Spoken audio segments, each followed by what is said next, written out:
వినయ్ అయితే చాలా అంటే చాలా డిప్రెషన్లో ఉన్నాడు.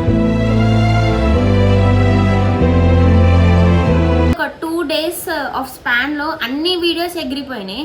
అండ్ వాళ్ళకి ఎంత కష్టం పడుతుండేనో నాకు అంటే మాకు తెలుసు యాజ్ అ ఫ్యామిలీ.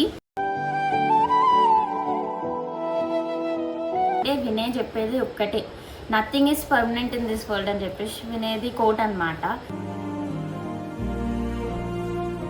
యూట్యూబ్ అనేది ఎప్పటికీ పర్మనెంట్ కాదు, ఎప్పుడో అప్పుడు డౌన్ అయిపోతుంది, ఎప్పుడో అప్పుడు డౌన్ అవుతుంది, ఉన్నప్పుడే అన్ని చూసుకోవాలి అంటుండే నా కొడుకు.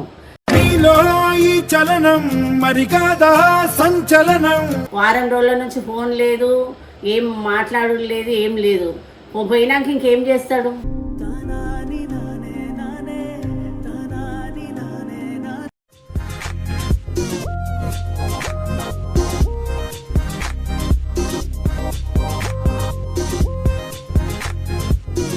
Hi guys. సో చాలామంది మాకు ఇన్స్టాగ్రామ్లా యూట్యూబ్లా చాలామంది మెసేజ్ చేస్తున్నారు, నెక్స్ట్ ఏంది, మీరు నెక్స్ట్ ఏం స్టెప్ తీసుకుంటారు, లైక్ రెవెన్యూ మొత్తం ఆగిపోయింది కదా ఏం చేస్తారు అని చెప్పేసి చాలామంది కామెంట్స్ పెడుతున్నారు, ప్లస్ ఇన్స్టాగ్రామ్లో కూడా మెసేజ్ పెడుతున్నారు.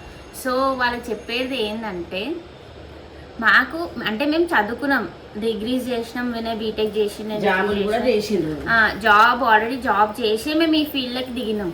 సో నెక్స్ట్ అంటే ఇప్పుడైతే ఆ థాట్ అయితే రాలేదు, ఎందుకంటే వినయ్ బిజినెస్ చేస్తున్నాడు, ప్రియా ఫర్నిచర్స్ ఉంది, బీటెక్ సమోసా ఉంది. సో ఒకవేళ మరీ అంత ప్రాబ్లమాటిక్ సిచ్యువేషన్ ఉంటే మేము జాబ్ చేస్తాం, ఎందుకంటే మేము వెల్ ఎడ్యుకేటెడ్ కాబట్టి. ఎందుకు ఏడుస్తున్నారు, వీడియోస్ యూట్యూబే కదా అని చెప్పేసి అంటే, దాంట్లో మా పిల్లల చిన్నప్పటి నుంచి ఇప్పటిదాకా ఉన్న మెమరీస్ ఉన్నాయి, చాలా మెమరీస్. మేము మా సబ్స్క్రైబర్స్ మా ఫ్యామిలీ అని చెప్పేసి వాళ్ళతో అన్నీ షేర్ చేసుకుంటాం.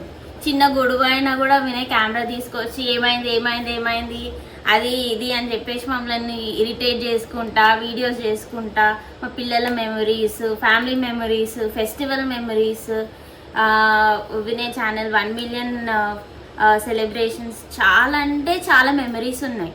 సో అన్ని మెమరీస్ ఒక్కటే 1 dayలో ఇట్లా వ్యానిష్ అయిపోవడం మాకు కొంచెం విచిత్రం అండ్ ఇమోషనల్ చాలా అయిపోయినాం. కాబట్టి చెప్పినప్పుడు కొంచెం చాలా ఏడుపు వచ్చేసింది.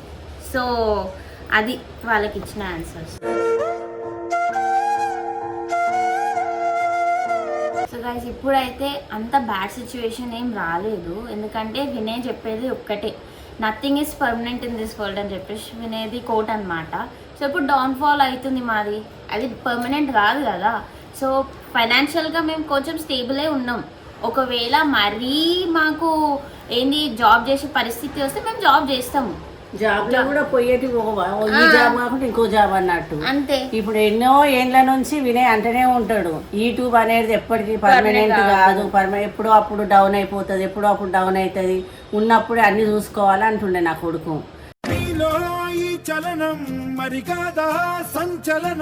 కాబట్టి ఇప్పుడు డౌన్ అయిపోయింది మొత్తము. మాది అయ్యింది డౌను. అయినా కూడా ఒకటి కాకుంటే ఒకటి జాబ్ ఉన్నది, జాబ్ చేసుకున్న కెపాసిటీ, జాబ్లకైనా వచ్చిర్రు వాళ్ళు. జాబ్ చేయక యూట్యూబ్కి రాలే, జాబ్ చేసుకుంటా నా కొడుకు యూట్యూబ్ పెట్టిండు, ఇంతవరకు వచ్చింది. అయినా కానీ ఇప్పుడు జాబ్ చేసే మూమెంట్ నా కోడలికి ఉంది, నా కొడుకుకు ఉన్నది, బిజినెస్ ఉన్నది. వచ్చే అంత బాధ అనిపిస్తే, అంత ఏమన్నా అనిపిస్తే జాబ్లకు పోతారు. అంటే మరి ఫైనాన్షియల్గా అంత వీక్ అనిపిస్తే ఆ సిచ్యువేషన్ వస్తే మేము జాబ్ చేస్తాము. కానీ ఇప్పుడైతే బిజినెస్ బాగానే నడుస్తుంది. కానీ ఒక్కటి ఏంటంటే, సబ్స్క్రైబర్స్తో అన్నీ షేర్ చేసుకుంటాం, ఒక ఫ్యామిలీ లాగా ట్రీట్ చేసినాం కదా, ఆ బాండ్ అనేది బ్రేక్ అవుతుందని చెప్పేసి ఒక బాధ. మంచి అయినా చెడైనా ఏదైనా మీతో షేర్ చేసుకుంటాము, దాంట్లో కామెంటరీలా పెట్టేటోళ్ళు మంచి పెడతారు, పెట్టేనోళ్ళు ఏదో పెడతారు. కానీ మంచి వాళ్ళతోనైతే జర ఉంటుంది కదా, మాకు కూడా అట్లా ఫ్యామిలీ లెక్క ఉంటాం కాబట్టి జర బాధ అనిపిస్తుంది. అండ్ నెగిటివ్ కామెంట్స్ అయితే పెట్టేటోళ్ళు పెడతారు, కానీ నార్మల్గా ఎంకరేజ్ చేసేటోళ్ళు అయితే ఎంకరేజ్ చేస్తుంటారు. సో అది మాకు బూస్టప్ ఇస్తుండే, అందుకు షేర్ చేసుకుంటున్నాం. ఇమోషనల్ ఎందుకంటే టోటల్గా 5 ఛానల్స్ ఉండే. ఆ 5 ఛానల్స్లో ఉన్న వీడియోస్ మొత్తం కలిపితే నియర్లీ 5,000 ఆర్ మోర్, దానికంటే ఎక్కువనే ఉండొచ్చు అనుకుంటున్నా. సో ఒక 2 days ఆఫ్ స్పాన్లో అన్ని వీడియోస్ ఎగిరిపోయినాయి. అండ్ వాళ్ళకి ఎంత కష్టం పడుతుండేనో మాకు తెలుసు యాజ్ అ ఫ్యామిలీ.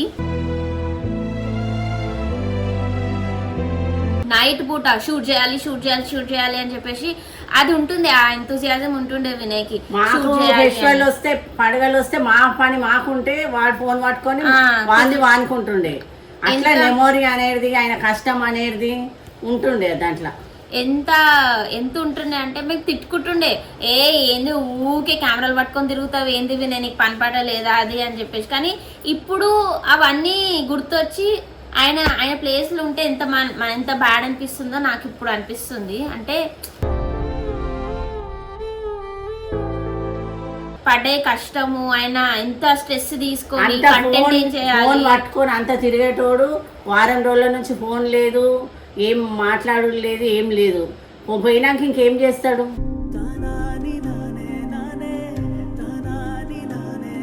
అన్ని యాక్సెప్ట్ చేసుకొని మూవ్ ఆన్ అయ్యడానికి ట్రై చేస్తుండు. కానీ ఉంటుంది, ప్రతి మనిషికి ఉంటుంది డిప్రెషన్ అనేది. ఎందుకంటే ఇంత పేరు తెచ్చుకుని ఆయన one of the top YouTubers ఉండే తెలంగాణలో వినయ్. అంటే అసలు ప్రాంక్స్ అనే కాన్సెప్ట్ తెలంగాణ ఏపీలో తీసుకొచ్చిందే వినయ్.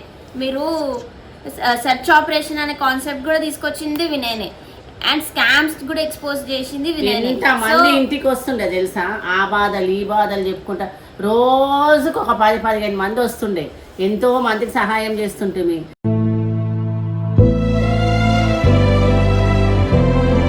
ఎంతమంది వచ్చి బాబు మా పిల్ల అట్లా పోయింది, వీళ్ళు ఇట్లా మా ఇంట్లో ప్రాబ్లం అయింది, చిట్టీలు వేసినా కూడా పైసలు ఇవ్వలే, ఎన్నో చేస్తుండే నా కొడుకు. ఇంకొకటి ఏంటంటే మేము కూడా చాలా డొనేషన్స్ చేస్తున్నాం కూడా.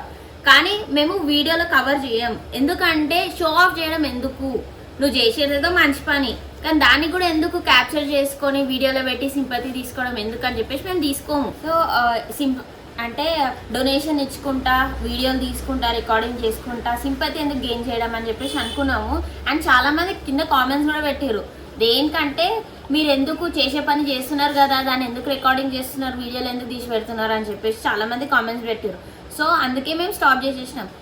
ఎవ్రీ ఇయర్ మేము మా పిల్లల బర్త్డేస్కి, మా యానివర్సరీస్కి, వినయ్ బర్త్డేస్కి మా ఇంటికి ఎంతో మంది వస్తారు, ఇవ్వండి మాకు ఫైనాన్షియల్గా చాలా ప్రాబ్లం ఉంది, కొంచెం హెల్ప్ చేయండి. ఇప్పుడు కూడా వినయ్ ఆఫీస్ దగ్గర 2-3 అయితే పక్క ఉంటారు, కొంచెం హెల్ప్ చేయండి అన్న, ఫీజు కట్టాలి అది ఇది అని చెప్పేసి మేము పంపిస్తాం. కానీ దానికి మొత్తం స్క్రీన్ షాట్లో ట్రాన్సాక్షన్స్ మేము పెట్టుకోము. వినయ్ అయితే చాలా డిప్రెషన్లో ఉన్నాడు. ఎందుకంటే సొసైటీకి ఇంత హెల్ప్ చేసి, ఒక మనిషి సొసైటీకి ఇంత హెల్ప్ చేసి, స్కామ్స్ మొత్తం బయట పెట్టేసి, సర్చ్ ఆపరేషన్లు చేసి, ఫ్యామిలీస్ని కాపాడి, వాళ్ళకి హెల్ప్ చేసి, వాళ్ళ బాధ ఏందో విని వాళ్ళకి హెల్ప్ చేసి, ఇంత చేసినందుకు ఇట్లా అయింది, మొత్తం ఆయనకే రివర్స్ అయింది అని చెప్పేసి చాలా డిప్రెషన్లో ఉంటాడు. ఆబ్వియస్లీ ఒక మనిషి ఇంత చేసి ఇట్లా ఆయనకే రివర్స్ అయితే ఎట్లుంటుంది, ఆ సిచ్యువేషన్ ఆయనకి రివర్స్ అయితే ఎట్లుంటుంది, ఆ బాధ అనేది ఒక మనిషి మీద వచ్చే వరకు వాళ్ళకి తెలియదు. ఫ్యామిలీ మేమంతా ఒకటే బాధ ఏం పడుతున్నాం అంటే ఆయన ఎట్లా కోలుకుంటాడు ఆ డిప్రెషన్ నుంచి అని చెప్పేసి బాధపడుతున్నాము.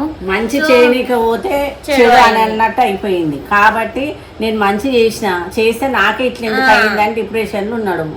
అసలు ఆయన మొత్తం ఐసోలేట్ అయిపోయిండు. అసలు నేను వీడియోలోనే రాను, నా వాయిస్ కూడా ఎవరికి వినిపించదు, ఇక నేను ఏం చెయ్యను అని చెప్పేసి ఐసోలేట్ అయితే అయిపోయింది. రోజుల దాకా నేను వీడియోలు చెయ్యను, వీడియోలకు రాను, మాట్లాడను, మీరే చూసుకోండి అన్నట్టు చెప్పింది. సో అదే ఒక రీజన్ మేము వీడియోస్ తీసేది. సో మీరు కూడా అర్థం చేసుకుంటే బాగుంటుంది, ఎందుకంటే ఆయన ప్లేస్లో ఉండేసి మనం కూడా అర్థం చేసుకుంటే అదేంది వాట్ ఈస్ గోయింగ్ త్రూ మనకి అర్థమవుతుంది. సో గైస్, ఒక రిక్వెస్ట్ ఏంటంటే ప్లీజ్ మా ఛానల్ హెచ్ఎన్ఆర్ వ్లాగ్స్కి సబ్స్క్రైబ్ చేసి మాకు హెల్ప్ చేయండి. సో ఈ సిచ్యువేషన్ వచ్చిందని చెప్పేసి మేము మీతో షేర్ చేసుకుంటాం as a family. And Vinay అయితే కొన్ని రోజులు అయితే రాడు, most probably hoping for his come back, కానీ కొన్ని రోజులు అయితే రాడు. డిప్రెషన్ పోయినాక వస్తాడు అని.